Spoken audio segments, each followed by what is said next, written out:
السلام عليكم ورحمة الله وبركاته نحمده ونصلي على رسوله الكريم أما بعد فأعوذ بالله من الشيطان الرجيم بسم الله الرحمن الرحيم رب اشرح لي صدري ويسر لي أمري واحلل عقدة من لساني يفقه قولي ربنا زدنا علما اللهم فقهنا في الدين آمين يا رب العالمين۔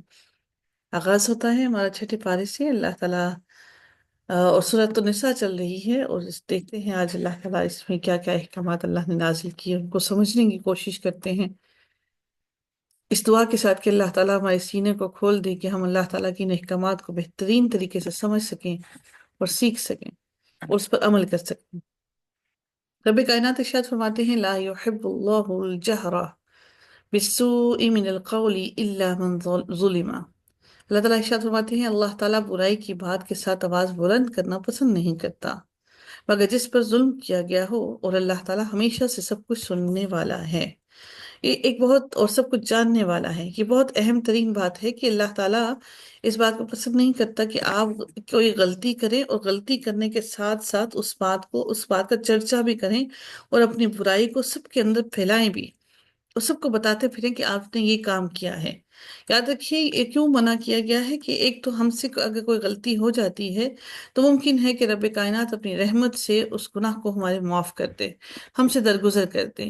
لیکن جب ہم کسی کو وہ غلطی اپنی بتا دیتے ہیں تو یہ یاد رکھیے کہ ہم اپنے اوپر اس انسان کو گواہ ٹھہرا دیتے ہیں۔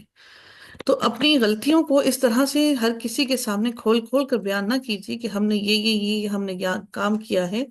وہ اس کا نقصان ہمیں روز قیامت یہ ہوگا کہ وہ شخص روز قیامت ہمارے خلاف حجت اور گواہی کے لیے کھڑا ہو جائے گا۔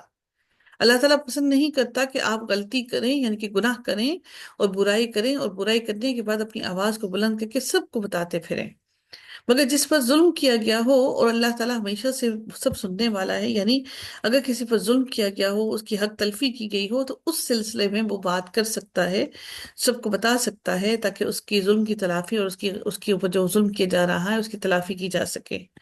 رب کائنات ارشاد فرماتے ہیں ان تبدوا خیرا او تخفوه او تعفو عن سوء فان اللہ کان عفوا قدیرا۔ اللہ تعالیٰ ارشاد فرماتے ہیں اگر تم نیکی اعلانیہ کرو یا اسے چھپاؤ یا کسی برائی سے درگزر کرو تو بلا شبہ اللہ تعالیٰ ہمیشہ سے بہت معاف کرنے والا ہے۔ یقیناً جو لوگ اللہ تعالیٰ اور اس کے رسولوں کے ساتھ کفر کرتے ہیں اور وہ ارادہ رکھتے ہیں کہ اللہ تعالیٰ اور اس کے رسولوں کے درمیان فرق کرے، یعنی وہ فرق کرنا چاہتے ہیں اللہ تعالیٰ اور اس کے رسولوں کے درمیان، اور جو لوگ کہتے ہیں کہ بعض نبیوں پر تو ہمارا ایمان ہے، کہ ہم بعض لوگوں پر، بعض نبیوں پر تو ایمان لائے ہیں، اور وہ ام، بعض نبیوں پر تو ہمارا ایمان ہے اور بعض پر نہیں ہے، اور چاہتے ہیں کہ اس کے اور اس کے ان کے بین یعنی کہ ان کے درمیان ہی کوئی راہ نکال دی جائے، یعنی کہ وہ کیا چاہتے ہیں کہ ان کے درمیان کی کوئی راہ نکال دی جائے، کہ وہ جن نبیوں کو سے محبت کرتے ہیں اور جن نبیوں کو مانتے ہیں ان کے درمیان کی کوئی راہ نکال دی جائے تاکہ ان کو تمام نبیوں کو ماننا نہ پڑے۔ اولئک هم الکافرون حقا۔ اللہ تعالیٰ فرماتے ہیں کہ یہی لوگ حقیقی کافر ہیں۔ ایک کافر تو وہ ہیں کہ جن کافروں نے مکمل طور پر ہر چیز کو ماننے سے انکار کر دیا، لیکن اللہ تعالیٰ ان لوگوں کے بارے میں خاص طور پر یہ ذکر کیوں کرتے ہیں کہ یہی لوگ کافر ہیں؟ کیونکہ اللہ تعالیٰ کی کچھ باتوں کو ماننا اور کچھ باتوں سے انکار کرنا یہ بالکل اسی کے مترادف ہے کہ آپ نے کچھ بھی نہیں مانا۔ اللہ تعالیٰ فرماتے ہیں ان کے پاس تو ہدایت آ گئی، انہوں نے تو ہدایت کو لے لیا، ہدایت کو لینے کے بعد اگر وہ اس چیز کا انکار کرنے لگے ہیں تو جو بھی اللہ تعالیٰ کی کسی ایک بھی آیت کا انکار کرتا ہے تو وہ یقیناً اس نے سب آیتوں کا انکار کر دیا۔ تو اللہ تعالیٰ نے ان کو حقیقی کافر قرار دے دیا کہ یہ لوگ تو حقیقی کافر ہے، اور اللہ تعالیٰ نے ان کے لیے ذلیل کرنے والا، رسوا کرنے والا عذاب تیار کر رکھا ہے۔ رسوائی کیوں، ذلت کیوں؟ کیونکہ وہ ہم سے پہلے کی قومیں ہیں، وہ ہم سے سمجھ سکتے ہیں کہ جس طرح سے بڑی ہونا، تو وہ ہم سے پہلے کی قومیں ہیں، اللہ تعالیٰ نے ان کو ذلیل اور رسوا کر دینے والا عذاب تیار کر رکھا ہے کہ اللہ تعالیٰ ان کو تمام کی تمام امتوں کے سامنے رسوا اور ذلیل کرے گا، حالانکہ وہ سمجھتے ہیں کہ ہم اللہ تعالیٰ کی سب سے چہیتی قوم ہیں۔ والذین آمنوا باللہ ورسلہ ولم يفرقوا بین احد منہم اولئک سوف یؤتیہم اجورہم وکان اللہ غفورا رحیما۔ اور اللہ تعالیٰ ارشاد فرماتے ہیں، اور جو لوگ اللہ تعالیٰ پر اور اس کے رسولوں پر ایمان لائے اور انہوں نے ان میں سے کسی ایک کے درمیان میں فرق نہیں کیا، یہی وہ لوگ ہیں، انہیں جلد ہی اللہ تعالیٰ ان کے اجر سے نوازے گا، اور اللہ تعالیٰ ہمیشہ سے بے حد بخشنے والا اور نہایت رحم کرنے والا ہے۔ بخشنے والا اللہ تعالیٰ نے اپنی یہ صفت بار بار بار بار کیوں بیان کی؟ صرف اس لیے اللہ تعالیٰ نے یہ اپنی صفت بار بار بیان کی کیونکہ انسان چاہے کتنا ہی نیک کیوں نہ ہو، انسان چاہے کتنا ہی نیکیاں کرنے والا کیوں نہ ہو، کتنا ہی اللہ تعالیٰ سے جڑا ہوا کیوں نہ ہو، اس کے باوجود بھی ہر انسان خطا کار ہے، اور ہر انسان سے غلطی ہوتی ہے۔ رب کائنات نے اسی لیے یہاں پر ارشاد فرمایا کہ اللہ تعالیٰ تمہیں وہاں پر داخل تو کرے گا، لیکن اپنی رحمت سے داخل کرے گا، تمہارے گناہوں سے درگزر کرے گا، تمہیں معاف کرے گا، کیونکہ تو وہ تو ہمیشہ سے رحم کرنے والا ہے۔ اللہ تعالیٰ نے رحمان کی صفت یہاں پر بیان نہیں کی ہے۔ دیکھیے اللہ تعالیٰ نے ان آیتوں کے اندر جہاں اللہ تعالیٰ نے اپنی رحمت کا ذکر کیا ہے، رب کائنات نے اپنی رحیم کی صفت کو بیان کیا ہے، وہ صفت جو اللہ تعالیٰ نے اپنی روز قیامت صرف اور صرف مسلمانوں کے لیے خاص کر رکھی ہے۔ یعنی اللہ تعالیٰ کی رحمت، رحم اللہ تعالیٰ کا روز قیامت صرف اور صرف مسلمانوں کے لیے ہوگا۔ يسألك أهل الكتاب أن تنزل عليهم كتابا من السماء فقد سألوا۔ تو اللہ تعالیٰ ارشاد فرماتے ہیں، اہل کتاب آپ سے سوال کرتے ہیں، اے نبی آپ سے پوچھتے ہیں اہل کتاب کہ آپ ان پر آسمان سے کوئی کتاب اتار لائیں، سو تو وہ یقیناً موسیٰ سے اس سے زیادہ بڑا سوال کر چکے ہیں۔ وہ چاہتے تھے کہ حضرت موسیٰ علیہ السلام کو جس طرح اللہ نے تختیاں دیں اس طرح کی کوئی کتاب لے کر آئے، مکمل ایک ہی مرتبہ۔ یہ کیا بات ہوئی، تھوڑا تھوڑا تھوڑا تھوڑا کر کے قرآن آ رہا ہے، مکمل ایک ہی مرتبہ کیوں نہ کتاب آئی؟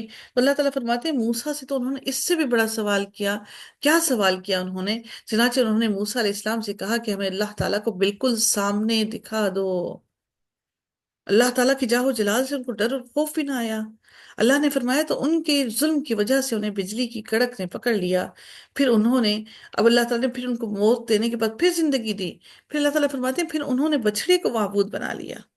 اب وہاں سے واپس آئے تو پھر انہوں نے پھر بچڑے کو پھر سے معبود بنا لیا، اس کے بعد کہ ان کے پاس واضح نشانیاں آ چکی تھیں۔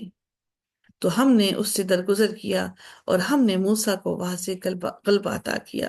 وَآتَيْنَا مُوسَى سُلْطَانًا مُبِينًا۔ اب جب انہوں نے پھر نافرمانی کی، پھر اللہ تعالیٰ کے ساتھ شریک ٹھہرانا شروع کر دیا، رب کائنات پھر ارشاد فرماتے ہیں وَرَفَعْنَا فَوْقَهُمُ الطُّورَ بِمِيثَاقِهِمْ، اور ہم نے ان سے پختہ عہد دینے کی وجہ سے ان پر پہاڑ کو اٹھایا۔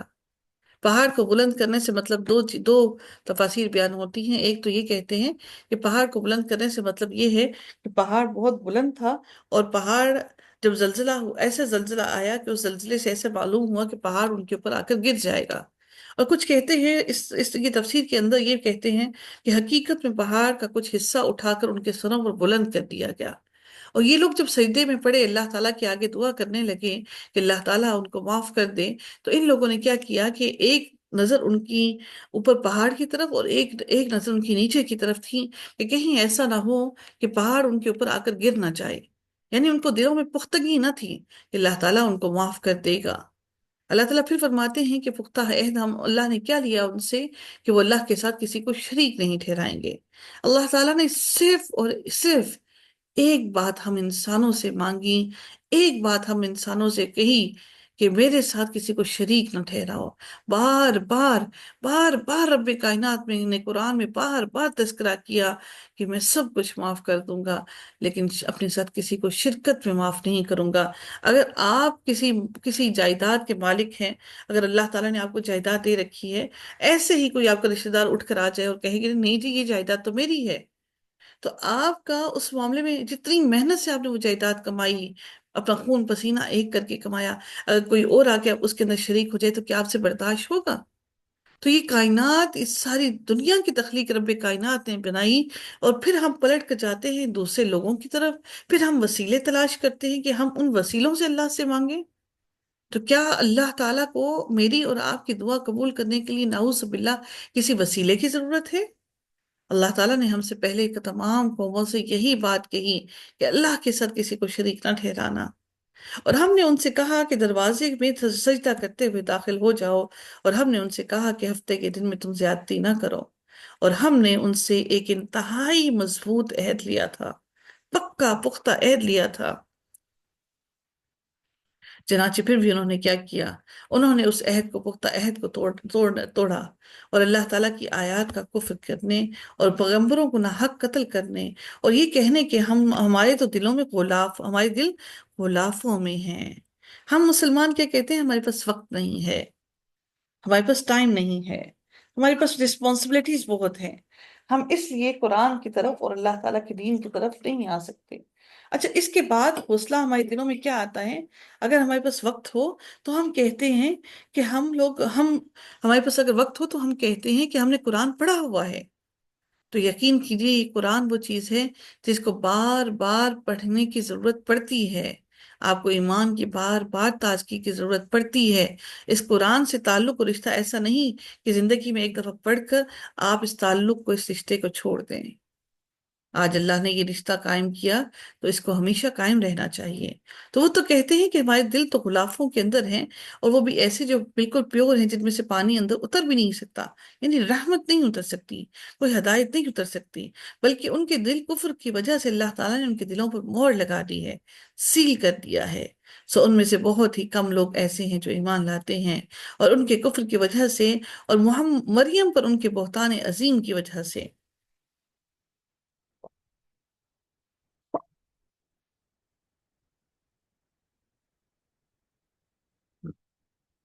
اور ان کی کہنے کی وجہ سے کہ یقیناً اللہ تعالیٰ کے رسول مسیح ابن مریم کو ہم نے قتل کیا۔ ہم نے دیکھا کہ اللہ تعالیٰ نے حضرت مریم کو خود کہا کہ تمہیں اللہ بیٹا عطا کرنے لگا ہے جس کا نام مسیح عیسیٰ ابن مریم ہے۔ تو اللہ تعالیٰ نے نبی کریم صلی اللہ علیہ وسلم کا بھی نام رکھا۔ اللہ تعالیٰ نے ابراہیم علیہ السلام کو بھی خوشخبری دی کہ اس کی، یعقوب کی، اسماعیل کی۔ ہم؟ اللہ تعالیٰ نے حضرت زکریا علیہ السلام کو بھی کہا کہ اللہ تمہیں بیٹا عطا کر رہا ہے، اس کا نام یحییٰ رکھا۔ تو یہ وہ انبیاء ہیں جن کے نام اللہ تعالیٰ نے خود رکھے۔ سبحان اللہ! حالانکہ انہوں نے نہ اسے قتل کیا، حضرت عیسیٰ علیہ السلام کو، اور نہ اسے سولی چڑھایا، بلکہ ان کے لیے اس کی شبیہ بنا دی گئی، ان کی شکل سے ملتا جلتا انسان بنا دیا اللہ تعالیٰ نے، جس کو سولی پر چڑھایا گیا۔ اور بلا شبہ جن لوگوں نے اس میں اختلاف کیا، یقیناً وہ اس کے بارے میں شک میں ہیں۔ کچھ کہتے ہیں، اس بارے میں اختلاف کرتے ہیں، کچھ روایات میں آتا ہے کہ وہ حضرت عیسیٰ علیہ السلام کا حواری، یعنی کہ ان کی مدد کرنے والا تھا، جس کو اللہ تعالیٰ نے ان کی شکل کا بنایا۔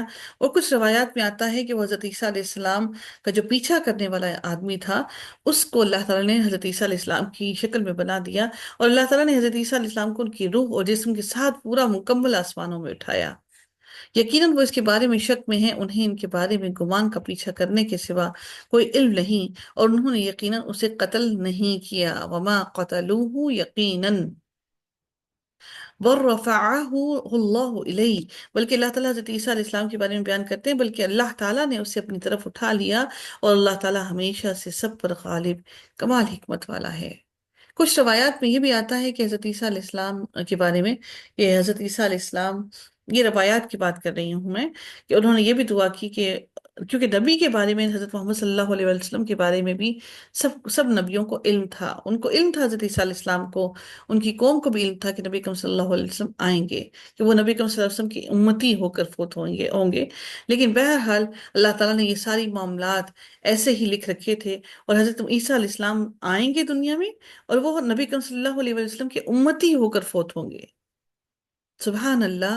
اللہ تعالیٰ نے ان کو نبی اکرم صلی اللہ علیہ وسلم کا امتی بنایا، اور ہم اپنے آپ کے لیے یہ خوش نصیبی محسوس نہیں کرتے کہ ہم آلریڈی نبی اکرم صلی اللہ علیہ وسلم کی امتی ہیں، اور وہ اللہ تعالیٰ کے جب ان کو دوبارہ بھیجیں گے تو وہ نبی اکرم صلی اللہ علیہ وسلم کے دین کی اشاعت کریں گے۔ سبحان اللہ! اور اہل کتاب میں سے کوئی ایسا نہیں مگر اس کی موت سے پہلے اس پر ضرور ایمان لائے گا، اور قیامت کے دن وہ ان پر گواہ ہوگا۔ کون؟ حضرت عیسیٰ علیہ السلام قیامت کے دن ان سب پر گواہ ہوں گے۔ سب کے سب لوگ جب حضرت عیسیٰ علیہ السلام آئیں گے تو وہ سب کے سب لوگ حضرت عیسیٰ علیہ السلام کو مانیں گے۔ عیسائی بھی حضرت عیسیٰ علیہ السلام کو کے لیے انتظار میں ہیں، ان کو بھی معلوم ہے حضرت عیسیٰ علیہ السلام آئیں گے۔ تو ان لوگوں کے ظلم کی وجہ سے جو یہودی ہوئے اور ان کے بہت سو کو اللہ تعالیٰ کی راہ سے روکنے کی وجہ سے ہم نے ان پر پاک چیزیں بھی حرام کر دی جو ان کے لیے حلال کی گئی تھیں. اور انہوں نے کیا، اللہ تعالیٰ نے ان سے کیا ان کے اوپر حرام کر دیا؟ اللہ تعالیٰ نے ان پر تمام جو حلال جانور ہیں، ان حلال جانوروں کی چربی کو اللہ تعالیٰ نے ان پر حرام کر دیا کہ وہ چربی نہیں کھا سکیں گے. اب دیکھیے کہ وہ چربی ان کے لیے کتنی امپورٹنٹ تھی کہ وہ اپنے کھانے اس چربی سے پکایا کرتے تھے. تو اللہ تعالیٰ نے ان پر، ان کے گناہوں کے سبب اللہ تعالیٰ نے ان پر حلال کی ہوئی چیزوں کو ان کو حرام کر دیا. پھر اللہ تعالیٰ ارشاد فرماتے ہیں کہ اور جو ان کے لیے حلال کی گئی تھی اللہ تعالیٰ نے ان کو ان پر حرام کر دی، اور ان کے سود لینے کی وجہ سے، حالانکہ یقیناً انہیں اس سے منع کیا گیا تھا. اور ان کے لوگوں کو مال باطل طریقوں سے کھانے کی وجہ سے، اور ہم نے ان میں سے کافروں کے لیے دردناک عذاب تیار کر رکھا ہے. لیکن ان میں سے جو علم میں پختہ کار اور ایمان والے ہیں، اور وہ اس پر بھی ایمان لاتے ہیں جو آپ صلی اللہ علیہ وآلہ وسلم کی طرف نازل کیا گیا اور جو آپ سے پہلے نازل کیا گیا، اور وہ نماز بھی قائم کرنے والے ہیں، زکوٰۃ ادا کرنے والے بھی ہیں، اور اللہ اور اس آخرت کے دن پر بھی ایمان لانے والے ہیں، یہی لوگ ہیں انہیں جلد ہی ہم اجر عظیم عطا کریں گے. یہ یہودیوں میں سے اہل علم کی بات کی جا رہی ہے. ان سے مراد عبداللہ بن سلام وغیرہ ہیں جو یہودیت سے اسلام کے دائرے میں داخل ہوئے اور وہ مسلمان ہو گئے. اللہ تعالیٰ نے یہ آیت ان لوگوں کے لیے نازل کی، لیکن کم ہی یہودی مسلمان ہوئے. اِنَّا أَوْحَيْنَا إِلَيْكَ كَمَا أَوْحَيْنَا إِلَى نُوحٍ وَالنَّبِيِّينَ مِن بَعْدِهِ. اللہ تعالیٰ ارشاد فرماتے ہیں ہم نے آپ کی طرف بھی بلا شبہ ایسے ہی وحی کی ہے جیسے ہم نے نوح اور اس کے بعد کے نبیوں کی طرف کی، اور ہم نے ابراہیم اور اسماعیل اور اسحاق اور یعقوب اور اولاد یعقوب اور عیسیٰ اور ایوب اور یونس اور ہارون اور سلیمان کی طرف وحی کی تھی، اور ہم نے داؤد علیہ السلام کو زبور عطا کی. ان سب کی طرف اللہ نے فرمایا کہ وحی کی، اور داؤد علیہ السلام کو زبور عطا کی. ان کے لیے ان کو الگ سے کیوں کہا گیا؟ داؤد علیہ السلام کا ذکر الگ سے کیوں کیا گیا؟ ان کی کتاب کا نام یہاں پر کیوں لیا گیا؟ باقی نبیوں کی کتابوں کا نام نہیں لیا گیا، حالانکہ حضرت عیسیٰ علیہ السلام بھی موجود تھے. اللہ تعالیٰ نے ان کی کتابوں کا نام کیوں نہیں لیا؟ اس وجہ سے کہ یہودی ان پر یقین رکھتے تھے، اس لیے. وَرُسُلًا قَدْ قَصَصْنَاهُمْ عَلَيْكَ مِنْ قَبْلُ وَرُسُلًا لَمْ نَقْصُصْهُمْ عَلَيْكَ.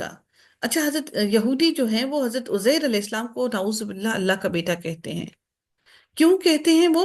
کیونکہ ان کے پاس سے ان کی جو کتاب ہے تورات، اور وہ جو ان کے پاس ان کی جو پرانی زبور کی کتابیں ہیں، جو ان کتابوں کی تمام باقیات ان کی جو اصل تھی وہ ان سے غائب ہو گئی، گم ہو گئی. تو اللہ تعالیٰ نے حضرت عزیر علیہ السلام کو، اللہ تعالیٰ نے ان کو علم اور فصاحت دی، اور اللہ تعالیٰ نے ان کو وہ کتاب کا علم بھی دیا. تو جب وہ نبی وہ تمام کتابوں کا جب علم انہوں نے ان لوگوں کو دیا، تو انہوں نے حضرت عزیر علیہ السلام کو اللہ کا بیٹا ہی بنا دیا. انہوں نے کہا ہمیں تو علم ہی نہ تھا اس علم کا، وہ علم ہم سے اٹھا لیا گیا تھا. تو روز قیامت اور قیامت کے قریب ہمارے اندر سے بھی اللہ تعالیٰ اس قرآن کو، اس علم کو ہمارے اندر سے، ہمارے درمیان سے اٹھا لیں گے. تو اللہ سے دعا کیجئے کہ اللہ اپنے آپ کو، اپنے وقت کو اس وقت کے اندر ڈھال لیجئے کہ اس سے پہلے کہ اللہ تعالیٰ اس قرآن کو اٹھا لے اور ہم میں سے کوئی قرآن کو پڑھنے والا اور قرآن کو سیکھنے والا باقی نہ رہے.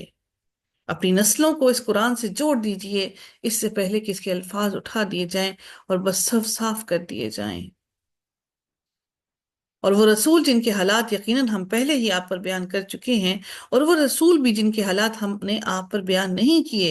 اور موسیٰ سے اللہ تعالیٰ نے کلام کیا، اور اللہ تعالیٰ نے خود کلام کیا موسیٰ علیہ السلام سے. یعنی کہ نبیوں کو اللہ نے، باقیوں کو تو اللہ تعالیٰ نے حضرت جبرائیل علیہ السلام کو بھیجا اور ان سے اللہ تعالیٰ نے ان کے تھرو ایک کلام ہوا، لیکن اللہ تعالیٰ نے ان کے لیے ایک خاص، ان کے لیے الگ اللہ نے فرمایا کہ موسیٰ سے تو ہم نے خود کلام کیا. رسلا مبشرین ومنذرین لئلا یکون للناس علی اللہ. وہ رسول خوشخبری دینے والے اور ڈرانے والے تھے تاکہ لوگوں کے لیے رسولوں کے بعد اللہ تعالیٰ پر کوئی حجت نہ رہے. یہودیوں سے بات کی جا رہی ہے تو انہی کے رسولوں کے بارے میں بات کی جا رہی ہے. اور اللہ تعالیٰ ہمیشہ سے سب پر غالب اور کمال حکمت والا ہے، لیکن اللہ تعالیٰ گواہی دیتا ہے اس پر جو کہ اس نے آپ صلی اللہ علیہ وسلم پر اتارا ہے، کہ اس نے اس کو اپنے علم سے اتارا ہے.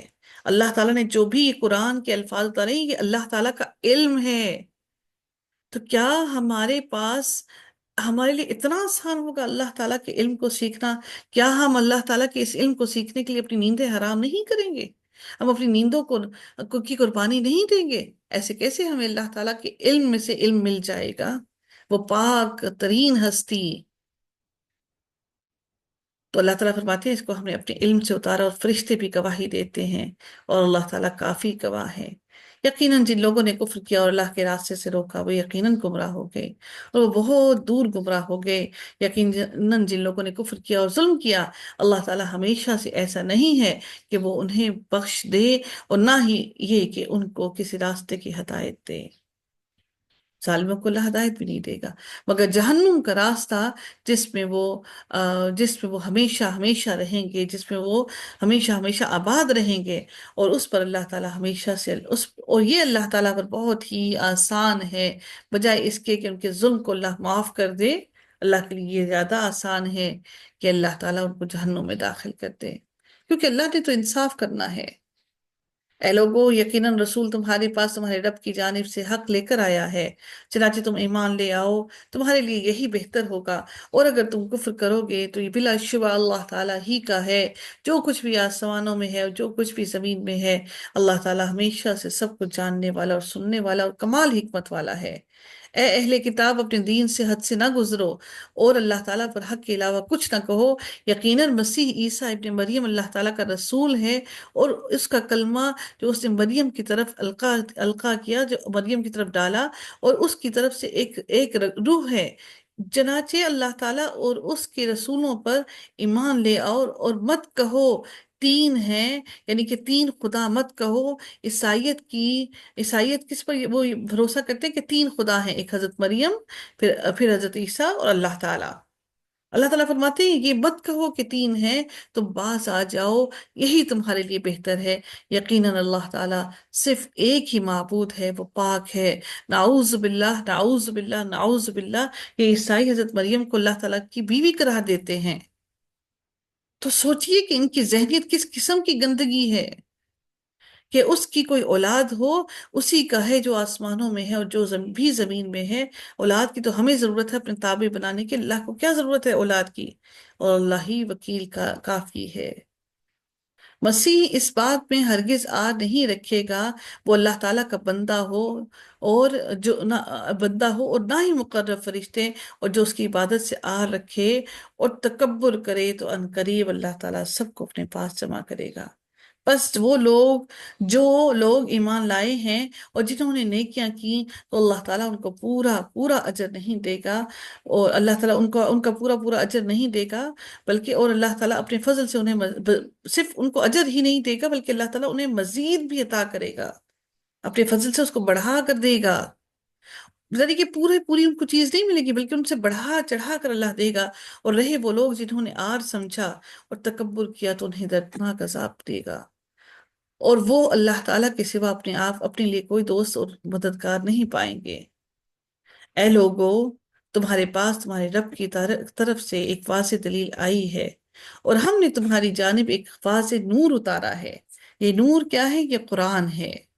چنانچہ جو لوگ اللہ تعالیٰ پر ایمان لائے اور انہوں نے اللہ کے دین کو، اللہ کی رسی کو مضبوطی سے تھام لیا، تو عنقریب وہ انہیں اپنی رحمت